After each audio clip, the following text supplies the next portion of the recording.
Thank you Nagendra. ಇಷ್ಟು ದಿನ ನನಗೊಬ್ಬ ಸರಿಸಾಟಿ ವ್ಯಕ್ತಿಯನ್ನೇ ಹುಡುಕುತ್ತಿದ್ದೆ. ನೀನು ನನ್ನ ಮಾತಿಗೆ ಸಮ್ಮತಿಸಿದ್ದು ಬಹಳ ಸಂತೋಷ. ಅದಿರಲಿ ನಾಗೇಂದ್ರ, ಜೈಲಿಂದ ಬಿಡುಗಡೆಯಾಗಿ ನೀನು ಇಷ್ಟು ದಿನಗಳಾದರೂ ಈ ಸಮಾಜದಲ್ಲಿ ನೀನು ಕಣ್ತಪ್ಪಿಸಿಕೊಂಡು ಓಡಾಡುತ್ತಿರುವುದೇಕೆ? ಯಾಕೆ?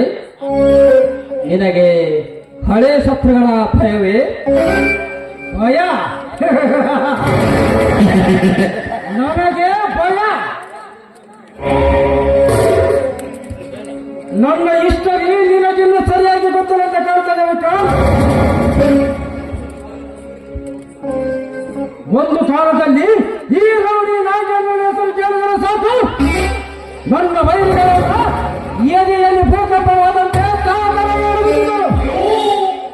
ಅವರೆಲ್ಲ ನನ್ನನ್ನು ಕಂಡರೆ ಸಾಕು ನಾಗರ ಹಾವು ಕಣ್ಣಕ್ಕೆ ಬೆಚ್ಚಿ ಬಿಟ್ಟು ಮರೆಯಾಗುತ್ತಿದ್ದರು. ಅಂತಹ ಗಂಡುಗಳು ಈ ನಾಗೇಂದ್ರನಿಗೆ ನೀನೆಲ್ಲೋ ನನಗೆ ಹಾಸ್ಯ ಮಾಡಿದಂತೆ. ಚಿಚೆ, ಹಾಗೇನಿಲ್ಲ ನಾಗೇಂದ್ರ, ನೀನು ಈ ಫೀಲ್ಡಲ್ಲಿ ಹಳೆಬೇರು, ನಾನಿನ್ನು ಹೊಸ ಚಿಗುರು.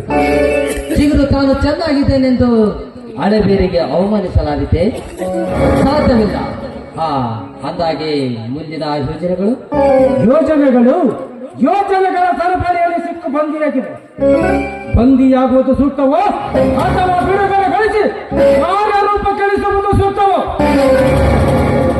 ಎಂಬ ನಿರ್ಧಾರದ ಹಂತದಲ್ಲಿ ಮನಸ್ಸು ತಾಕಲಾಟದಲ್ಲಿದೆ. ಯಾಕೆಂದರೆ ಅರ್ಥ ಆಯಸ್ಸು ಮುಗಿದಿರುವ ನನ್ನ ಜೀವನದ ಹೆಸರಿಗಿಂತ ಸ್ವಲ್ಪ ಬಾಳಿನ ಭವಿಷ್ಯ ಬಂಗಾರಮಯವಾಗಿರಬೇಕಾಗಿರುವುದು ನನ್ನ ಕರುಳಿನ ಕುಡಿಯಲು. ಕರುಳಿನ ಕುಡಿ? ಇದೇನಿದು ಹೊಸ ಮಾತು? ಇದು ಹೊಸ ಮಾತಲ್ಲ ವಿಕ್ರಾಂತ್, ನನ್ನೆದೆಯ ಗರ್ಭದಲ್ಲಿ ಹುಡುಗಿರುವ ಹಳೆಯ ಮಾತು. ಆಶ್ಚರ್ಯ! ಸ್ವಚ್ಛವಾಗಿ ಗೋಚರಿಸುವ ಇತಿಹಾಸದ ಪುಟದಲ್ಲಿ ಗೊತ್ತಿಲ್ಲದ ಸತ್ಯವೊಂದು ಗುಪ್ತವಾಗಿ ಅಡಗಿರುವುದೇ ಪರಮಾಶ್ಚರ್ಯ. ನನ್ನ ಬದುಕೇ ಹಾಕಿದೆ ವಿಕ್ರಾಂತ್. ಬಾಲ್ಯದಿಂದ ಹಿಡಿದು ತಾರುಣ್ಯ ತುಂಬಿ ಮದುವೆಯಾಗಿ ಜೈಲು ಸೇರುವವರೆಗೂ ನನ್ನ ಜೀವನದ ಕಥೆಯೇ ಒಂದು ರೋಚಕ. ನನ್ನ ಗತ ವೈಭವದ ಘಟನೆಗಳನ್ನೆಲ್ಲ ಬರೆದಿದ್ದರೆ ಒಂದು ಬಹುದೊಡ್ಡ ಥ್ರಿಲ್ಲಿಂಗ್ ಕಾದಂಬರಿಯೇ ಆಗುತ್ತಿತ್ತು. Interesting, very interesting. ನನಗೂ ಸ್ವಲ್ಪ ಬಿಡಿಸಿ ವಿಸ್ತಾರವಾಗಿದ್ದರೆ ತುಂಬಾ ಚೆನ್ನಾಗಿತ್ತು. ಈಗ ಬೇಡ ಬಿಡಿ, ಹೇಳುವಂತಹ ಸ್ಥಳವೂ ಅಲ್ಲ, ಇದು ಅಂತ ಸಮಯವೂ ಅಲ್ಲ.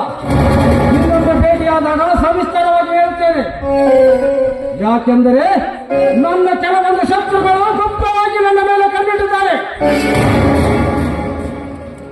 ಈ ಫೀಲ್ಡಲ್ಲಿ ವೈರತ್ವ ಸರ್ವೇ ಸಾಮಾನ್ಯ ಬಿಡಿ. ಇರುವೆಗಳಂತೆ ಅಡ್ಡ ಬರುವ ಶತ್ರುಗಳನ್ನು ಆನೆಯಂತ ನಡೆಯುತ್ತಾ ಹೊಸಕ್ಕೆ ಹಾಕಿ ಸಾಗುತ್ತಿರಬೇಕು. ತಪ್ಪು ಬಯಸಬಾರದು. ಒಬ್ಬರಿಗೆ ವಿಷಯ ತಿಳಿದಿರಲಿ ಅಂತ ಕೇಳುತ್ತೇನೆ. ನಿನ್ನ ಪ್ರಮುಖ ವೈರಿ ಯಾರು? ಹೊರಗಿನ ವೈರಿಗಳೆಲ್ಲ ನನಗೆ ಲೆಕ್ಕಕ್ಕಿಲ್ಲ. ನನ್ನ ಜೀವನದ ಪ್ರಮುಖ ವೈರಿ ಮನೆತನ ರಾಜ ಮನೆತನ.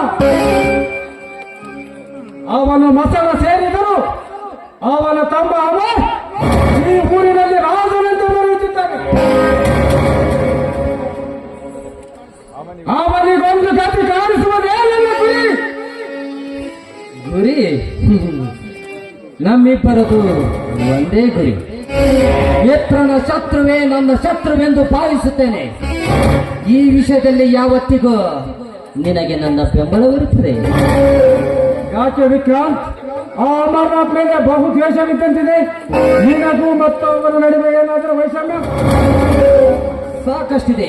ನೋಡು ನಾಗೇಂದ್ರ, ನಮ್ಮಿಬ್ಬರ ಶತ್ರು ಒಬ್ಬನೇ ಅಂದ ಮೇಲೆ ಅದೇಗೆ ಅವನು ಈ ಊರಲ್ಲಿ ಬಾಳುತ್ತಾನೆ ನಾವು ನೋಡೇ ಬಿಡೋಣ.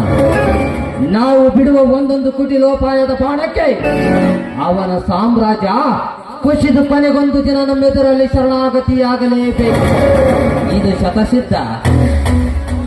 ಆಲ್ ರೈಟ್, ಇಬ್ಬರು ನಡೆಯುತ್ತಿರುವುದು ಒಂದೇ ದಾರಿ, ಒಂದೇ ಗುರಿ.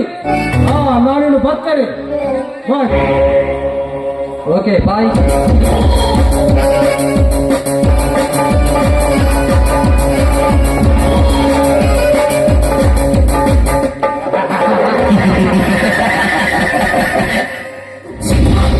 Sing on,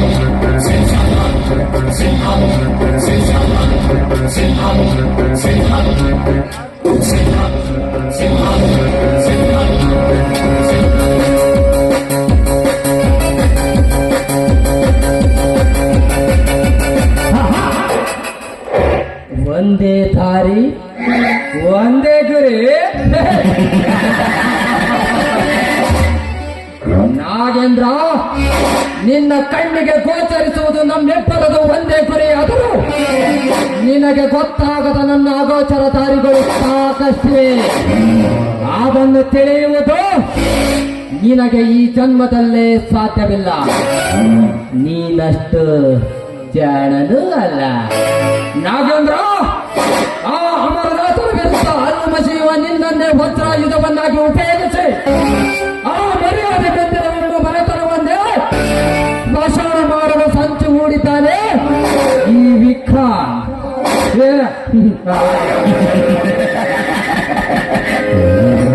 ಅಂತೆ ಆ ಪ್ರೇಮ ಕುಮಾರನಿಗೆ ಸಾವು. ನಂತರ ನಿನ್ನ ಮಗಳು ರಂಗಶ್ರೀಗೆ ನನ್ನ ತೋಳಿನಾಚರೆ ದಿಕ್ಕ. ನಿನಗೆ ತೋರಿಸುವೆ ಪರಲೋಕದ ಪಯ.